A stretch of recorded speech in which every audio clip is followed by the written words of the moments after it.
Assalamualaikum warahmatullahi wabarakatuh. Bismillahirrahmanirrahim. Alhamdulillahirabbil alamin wassalatu wassalamu ala asyrafil mursalin sayyidina wa maulana Muhammadin wa ala alihi wa sahbihi ajma'in. Amma ba'd. Ibu-ibu, bapak-bapak dan saudara sekalian, mari kita mulai kajian subuh kita dengan berdoa bersama-sama. Bismillahirrahmanirrahim. Asyhadu an la ilaha illallah wa asyhadu anna Muhammadar Rasulullah. Raditu billahi rabba wa bil islami dina wa bi Muhammadin nabiyyan wa rasula. Rabbi zidni ilman nafi'a warzuqni fahman wa hukma wa alhiqni bis salihin. Amin. Alhamdulillah, kita masih diberi kesempatan oleh Allah Subhanahu wa taala untuk bangun di pagi hari dan ke masjid salat subuh berjamaah serta melanjutkannya dengan melakukan kajian Islam. Semoga sebagian ibadah kita di pagi hari ini diterima oleh Allah Subhanahu wa taala. Amin ya rabbal alamin. Kita masih melanjutkan kajian kita tentang doa yang memohon keselamatan. Mari kita ulangi doa yang sedang kita kaji itu. Bismillahirrahmanirrahim. Allahumma inna nas'aluka salamatan fid din wa ziyadatan fil ilm wa barakatan fir rizq wa taubatan qabla al maut wa rahmatan 'inda al maut wa maghfiratan ba'da al maut. Allahumma hawwin 'alaina fi sakaratil maut wan najata minan nar wal afwa 'indal hisab. Kita sudah menyelesaikan pembahasan tentang doa ini, bagian yang awal-awal dari mulai mohon salamatan fiddin wa afiatan fil jasad wa ziyadatan fil ilm wa barakatan fir rizq. Pagi ini kita akan melanjutkan bagian berikutnya, wa taubatan qabla al-maut. Ya Allah, aku mohon kepadamu kiranya Engkau berkenan memberikan kepadaku taubat sebelum mati. Bapak dan ibu-ibu yang insya Allah dirahmati dan dimuliakan Allah Subhanahu wa taala, kita semua sudah tahu dan sudah berkali-kali disampaikan oleh para dai, para kiai, bahwa manusia itu tidak pernah luput dari dosa. Selama kita itu masih mau disebut sebagai manusia, pasti kita akan pernah berdosa. Tidak ada manusia yang luput dari dosa, kecuali Nabi tentu saja, karena Nabi itu sifatnya maksum, terjaga dari dosa. Kita manusia ini pada umumnya pasti punya dosa.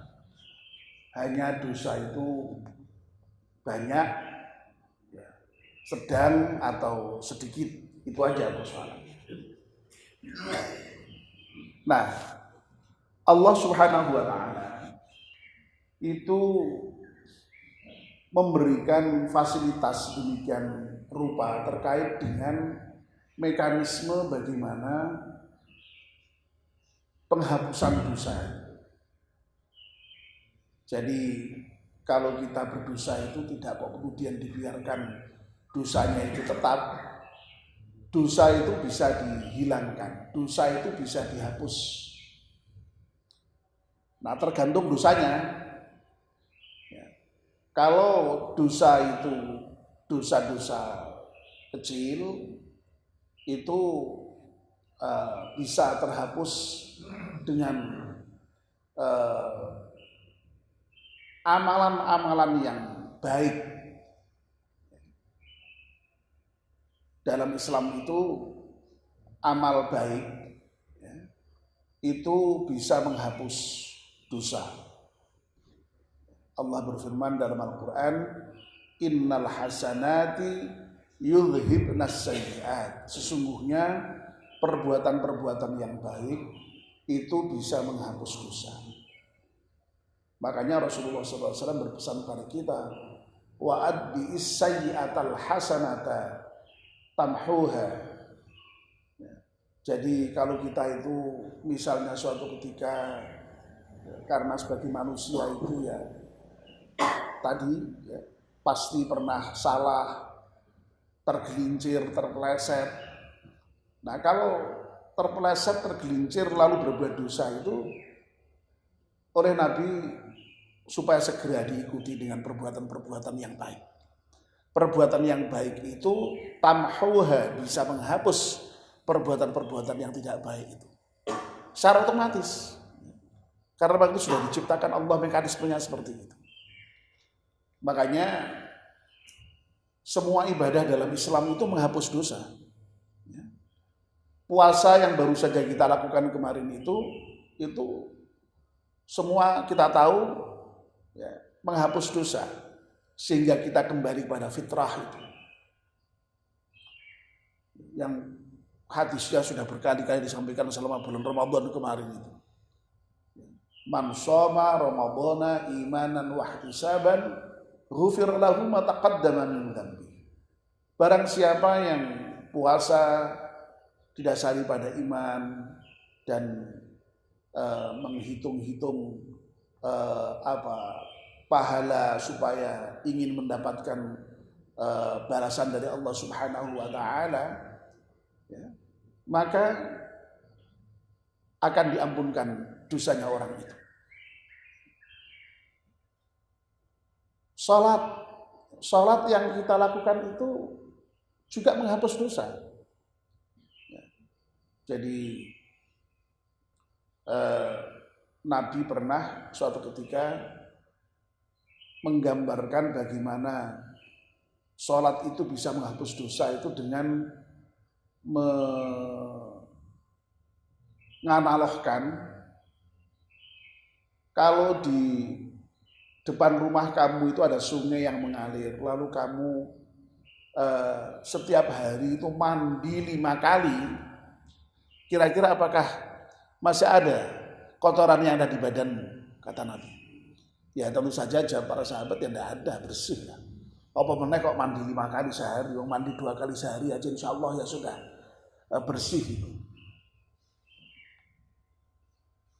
Jadi sholat itu menghapus dosa.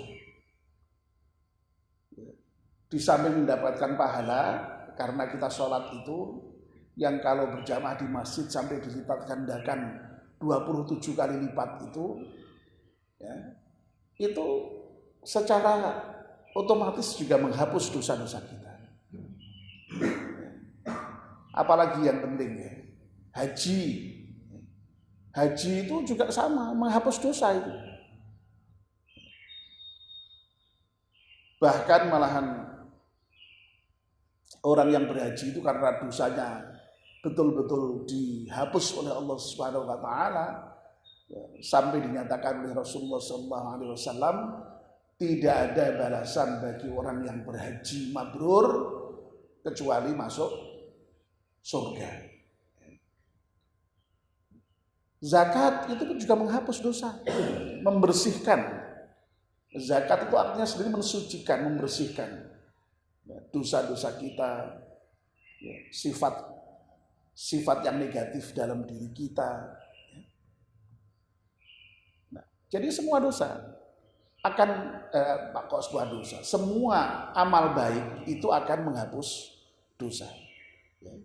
Tegas sekali Al-Quran. Innal hasanati yudhibnas sayyi'at. Sesungguhnya perbuatan yang baik itu akan menghapus, menghilangkan perbuatan-perbuatan yang tidak baik. Ya. Nah, itu terkait dengan dosa-dosa yang kecil itu. Nah, kalau terkait dengan dosa-dosa yang besar itu memang tidak bisa otomatis hilang dengan perbuatan baik. Ya. Dosa-dosa yang besar itu harus ditaubati, ya. Harus dimohonkan istighfar kepada Allah Subhanahu wa taala secara khusus, dan kemudian berjanji tidak akan mengulangi lagi perbuatan yang sudah dilakukan itu.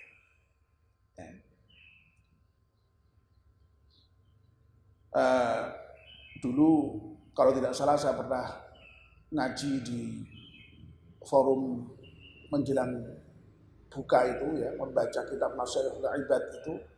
Di sana ada makalah begini, lupa saya.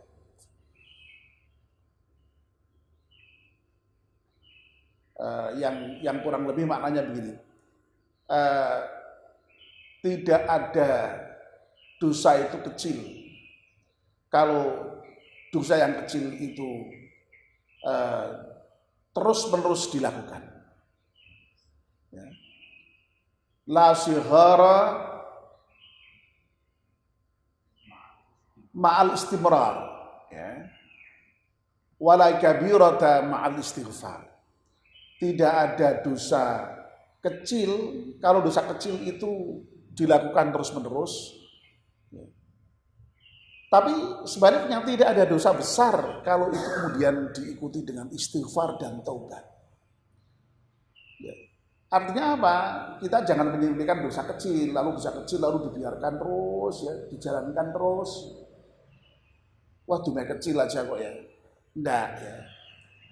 Kalau kecil diterus-teruskan ya itu ibarat pepatah yang mengatakan sedikit demi sedikit lama-lama menjadi bukit, ya. Tapi kalau dosa sebesar apapun, kalau kemudian diistighfari, tidak ada itu dosa besar. Karena apa? Karena dosa sebesar apapun, ya, sebesar gunung manapun, sebesar atau seluas lautan manapun, kalau betul-betul diistighfari, ditaubati, maka akan diampunkan dosanya oleh Allah Subhanahu wa ta'ala. Nah, syaratnya hanya satu. Syarat itu adalah taubatan nasuha, taubat yang sesungguhnya, ya. Bukan kok taubat yang pura-pura, atau yang sering kita sebut di bahasa Jawa itu dengan istilah kapok lombok winda. Kapok tapi isih di baleni meneh, malah luwih wani, ya. Asale mung wanine nyeplus lombok siji, sesuk meneh malah loro, telu, papat, lima. Kadang-kadang malah sak ceplusan nanti puluhan, ya. Masya Allah, ya.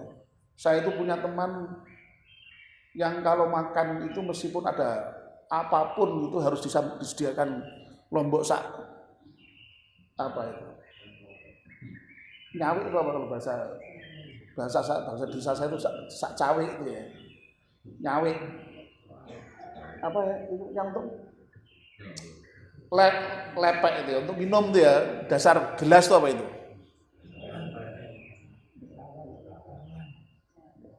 Apa istilahnya apa tuh, ya? Oh, Pak nampan. Cawan, ya. Kok cawan? Pokoknya yang untuk naruh gelas itulah, yang untuk kalau panas di nyawek, ya, lepek itu, ya. Itu Pak, berani itu. Lombok soal nyawek itu habis itu. Ya Allah.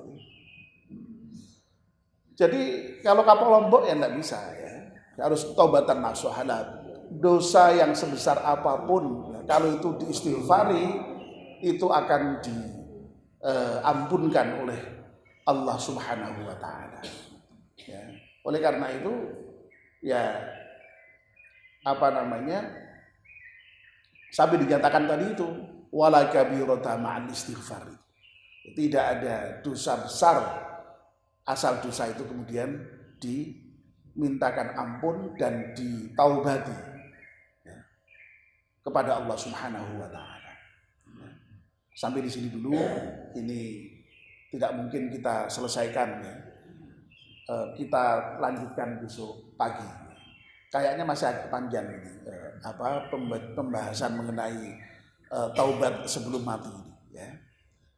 Kita ini kan sudah sepuh-sepuh, jadi kalau bicara kematian itu ya wajarlah kalau agak dipanjang-panjangkan begitu ya. Terima kasih atas perhatiannya. Besok kita sambung ya, dan diingatkan besok saya sampai di mana kalau barangkali saya lupa ya. Mari kita tutup dengan doa bersama. Bismillahirrahmanirrahim. Wal 'ashri innal insana lafi khusrin illa alladhina amanu wa 'amilus salihati wa tawassaw bil haqqi wa tawassaw bis sabr. Subhanakallahumma wa bihamdika asyhadu an la ilaha illa anta astaghfiruka wa atubu ilaik. Wassalamu alaikum warahmatullahi wabarakatuh.